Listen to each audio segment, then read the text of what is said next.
À Chelm, on racontait que les plus sages qui régnaient sur la ville, c'étaient les 7 anciens.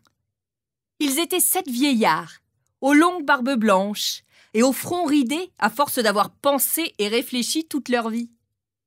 Et le plus respecté de tous, le plus vieux, le plus intelligent, c'était Gronam le bœuf. Mais plus intelligente encore était sa femme, Yenta la carpe. Yenta et Gronam avaient un fils, appelé Lemel. Il était beau. Ses parents ne cessaient de le couver des yeux. Il vivait heureux, comme un coq en pâte. Et surtout, il était très intelligent. Mais le jour de ses 6 ans, Lemel se mit en tête qu'il était un poulet. Il refusait de mettre son pantalon, car un poulet marche pas tenu. Il refusait de prendre ses repas, car un poulet picore du grain.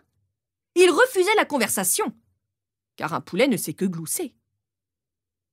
Lemel s'était installé avec un peu de paille et de grain sous la table du salon. Et une semaine passa. Puis 1 mois, Lemel faisait toujours le poulet. Yenta et Gronam se désolaient pour leur enfant. Ils firent venir des médecins pour soigner leur fils. Docteur Pupulevitch, de l'université de Cracovie. Je viens examiner le dénommé Lemel, fils de Gronam le bœuf et de Yenta la carpe, qui paraît-il se prend pour un poulet. Encore heureux qu'il ne se prenne pas pour un cafard.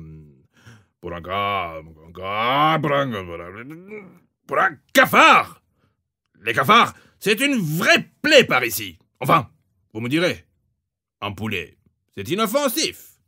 Enfin, je n'ai jamais vu un tel cas de toute ma carrière. Allez, par ici, petit.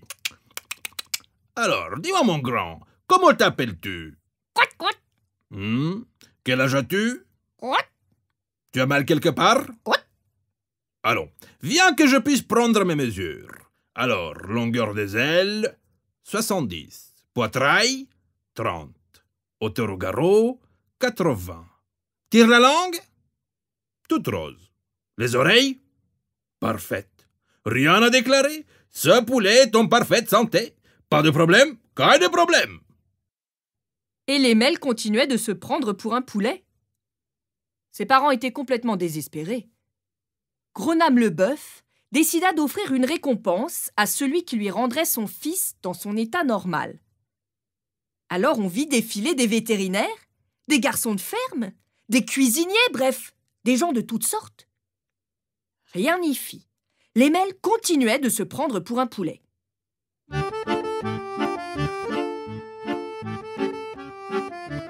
Mais un soir d'hiver, arriva à Chelm un musicien guérisseur, connu pour avoir soigné bien des maladies étranges. Il accepta de se rendre auprès du garçon.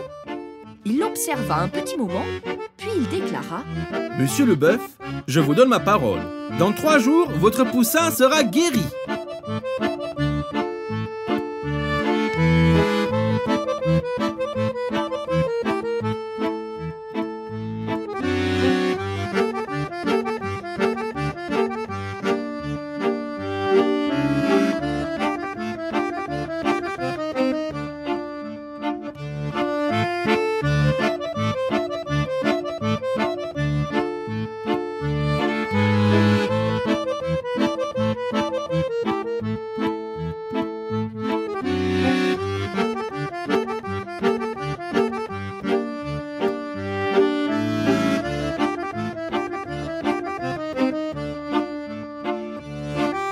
Le musicien posa son accordéon, puis il prit la même posture que Lemel. Il enleva donc son pantalon, s'accroupit sur ses talons et se mit à caqueter comme un poulet.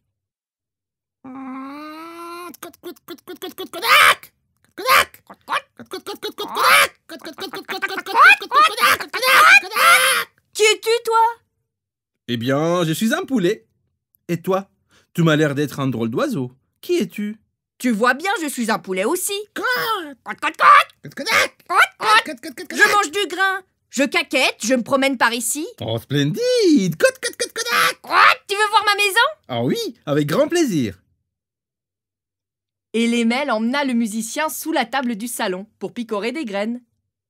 Au bout d'un petit moment, le musicien qui n'arrêtait pas d'éternuer alla remettre son pantalon. Mais qu'est-ce que tu fais? Un poulet ne porte pas de pantalon. Eh bien, moi, je suis un poulet qui porte des pantalons. Regarde, j'ai la chair de poule ici. Il fait trop froid dans ces pays. Tu n'as pas froid, toi? Oui, c'est vrai qu'il fait un froid de canard.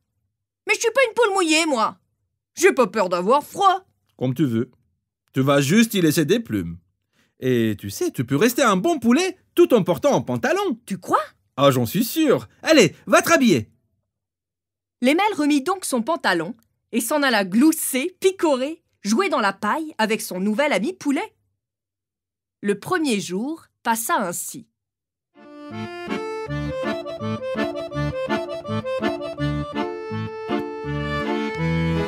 Gronam le bœuf et Yenta la carpe se réjouirent en apprenant que leur fils s'était rhabillé. Mais ils étaient désolés qu'il refuse toujours de manger. Le musicien accompagna donc l'émelle dans son dîner de graines et ils passèrent la nuit tous les deux sous la table comme deux poulets.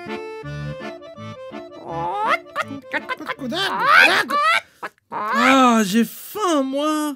Tu veux des graines? Oh non, j'ai mal aux dents. J'en peux plus des graines. Mais depuis quand les poules ont des dents? Ah, depuis que les cochons savent voler. Ah bon? Les cochons savent voler? Mais oui, on les appelle aéroports. Allez, viens, on va déjeuner. Yenta, sors les strudels de four. Il y a des strudels? Mais qu'est-ce que tu fais debout? Un poulet ne marche pas de cette façon. Eh bien, moi, je suis un poulet. Et un poulet marche comme bon lui semble. Moi, je suis un poulet qui marche debout. Puis j'ai mal aux jambes, moi, la barbe, de rester accroupi comme ça toute la journée. Et l'émelle se redressa à son tour. Il se remit à marcher normalement pour suivre le musicien dans la cuisine, où la table était dressée. Des strudels, des latkes, des bagels, des oranges, des chocolats, tout y passa. L'émelle mangea toute la journée. Il était affamé, le poulet. Vous imaginez? Il n'avait mangé que des graines pendant un mois. Et le deuxième jour passa ainsi.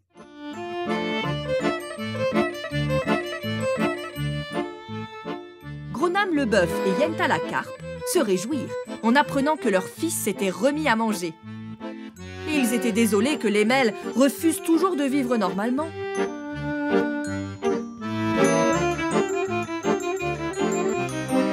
Ah, je me suis régalée! Moi aussi, l'émelle. Et maintenant, on va se régaler les oreilles. Tiens, écoute-moi ça. Mais qu'est-ce que tu fais? Les poulets ne font pas de musique! Eh bien, moi, je suis un poulet qui joue de l'accordéon. Et toi, tu caquettes bien, l'émelle. Tu sais, tu peux rester un bon poulet tout en chantant. Si on faisait une chanson pour toi. Mais je sais pas chanter! Allez, tiens, on essaye. Tu répètes après moi. J'ai pas envie! Une poule sur un mur, portant des chaussures. Ça n'existe pas! Ça n'existe pas. Une poule en voiture, sur la côte d'Azur. Ça n'existe pas! Ça n'existe pas. Une poule en chocolat, qui pond des petits pois. Ça n'existe pas! Ça n'existe pas. Une poule qui parle anglais, yiddish et javanais. Ça n'existe pas! Ça n'existe pas. Une poule sur un mur, portant des chaussures. Ça n'existe pas. Ça n'existe pas! Une poule en voiture, sur la côte d'Azur. Ça n'existe pas. Ça n'existe pas!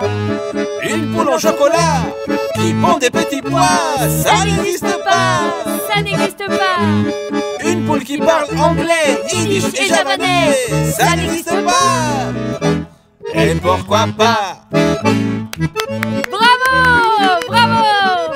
Oh bah je préfère encore chanter que glousser! Et ainsi au soir du troisième jour, l'émelle chantait, il mangeait, il marchait, il parlait comme vous et moi. Gronam le bœuf et Yenta la carpe se réjouirent en apprenant que leur fils était enfin guéri. Ils remercièrent et récompensèrent chaleureusement le musicien.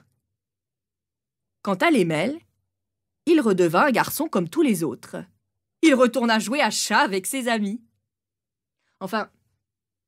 Enfin, ça, c'est ce qu'on raconte. Mais je ne suis pas folle, moi. Je sais qui est le coq ici. Arrête, Natacha. Moi, en tout cas, je les trouve tous fous, ces Helmer. Mais non, Boris, c'est juste qu'à Helm, il ne se passe que des choses folles.